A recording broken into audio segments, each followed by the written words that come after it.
Hello, everyone. My name is Winston Allen, and this is episode number 1 of Podcasts with the People. My aim is to track down those directly experiencing the worries of the world and get their side of the story, what it really feels like and what it really means. I'm here with Samantha Diaz, a pre-veterinary medicine 2020 University of Delaware graduate, soon to be. Sam, how you doing? I'm doing well, thank you. How are you? I'm doing really well. As someone who has spent the majority of her 4 years here at the University of Delaware, barring any COVID-19 jail time, obviously, Sam also calls East Village, Manhattan home. Coincidentally enough, the Big Apple happens to be the American epicenter of the current pandemic. So, Sam, how has it been being quarantined back in New York City? It's been difficult. I'm quarantined at home with my family, so we're sharing a small apartment. And my family's definitely scared to leave the apartment at all. The city's really quiet now, not the same hustle and bustle. So, Interesting. So, you and your family all being in the same place, would you say tensions are running high? yeah, it's definitely not what I'm used to being home in Delaware by myself. Now I have to share a room with my brother again, so that's definitely really annoying, but What about being a second semester senior? It must have been difficult on you to have your final semester take such a turn in a different direction. yeah, that was something I wasn't expecting for sure. I was really excited to spend my last semester of college on campus with all my friends, my last bit of freedom before moving back home, so that was something I was definitely disappointed about. Yeah, I can't imagine that was very easy. But how do you think this affected your fellow graduates? Depending on grad school or job opportunities being altered in the fall as an outcome of this all, I would have to imagine that literally everybody's paths have changed in at least some way. Yeah, I think it's definitely difficult for any college senior just because a lot of internships have been canceled, jobs have been moved online, so it's definitely tough if your first job you have to start working online. And then for me, I'm taking a gap year before vet school, so it's just tough finding the opportunities to work and get the experience I need before veterinary school. It's got to be difficult, and this is a new normal for everybody. So, do you see this new normal as a hindrance in the long term, or do you see this as something you can really make the most out of? You said you were taking a gap year before going to vet school. How does this affect those hours, and do you think that this is something you can capitalize on?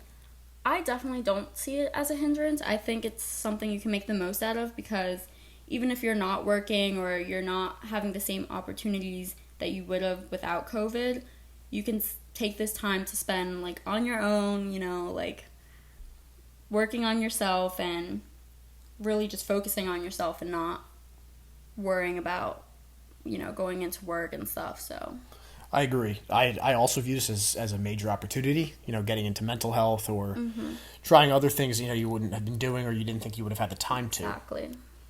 So, I guess in the same direction, how have you taken the academic change? Being a pre-vet major is obviously, a lot of hands-on work. I know that between your own hours at the vet hospital and being on South Campus at the farm, how does this affect all that? My classes have definitely been different. This semester I was supposed to have my dairy capstone, so we were supposed to spend the majority of the semester on the farm working hands-on with the cows. I was really excited to learn about dairy cows because coming from the city, I have no experience with farm animals. So this was definitely something that I was looking forward to, especially before vet school. And that entire class got moved online. And so instead of hands-on labs, we just watch YouTube videos and write one-page summaries on them. So it's definitely a big change than going on the farm and getting that hands-on experience. And I also had to leave my job at the veterinary clinic because they want to limit employees because of COVID. So I was also really disappointed about that. So that's another lack of hands-on opportunities that I have now. Yeah, and I think that speaks towards the opportunity, that you mentioned earlier where, you're not doing all that. Everything changes for not only yourself, obviously, but for everybody, especially the class of 2020 that you're a part of. That a lot of people, obviously, like you said, you plan to go to grad school, vet school, gap year, whatever. So what do you think, moving forward? What would your assumption be, for the university, students at Delaware, for being on campus in the fall? Do you think that this is going to be something that's going to carry out? Do you think this is going to be something that we're going to be rushing back to get everybody on campus to, kind of get life back to normal, or what are your thoughts? Well, I really can't say. I don't think anyone knows what's going to happen. But I do hope that people can come back to campus. I know my brother is also starting college in the fall, so it'd be really disappointing if his first semester at college was spent online. And I know a couple of my friends are starting veterinary school in the fall, so that's something that I hope that they would be able to spend their first semester of veterinary school on campus and getting that hands-on experience instead of working online, which is honestly not the same. Yeah, I agree. I think, like what you've been saying, the hands-on experience is definitely the most important. Mm-hmm. It seems to be it's the most valuable asset in the veterinary medicine major. Yeah, it's definitely crucial, I think, especially like applying to veterinary school. Having a lot of hands-on hours is really important in getting accepted, so that's something that I needed for my application. So now I just have to think of other creative ways to get that experience and boost my application.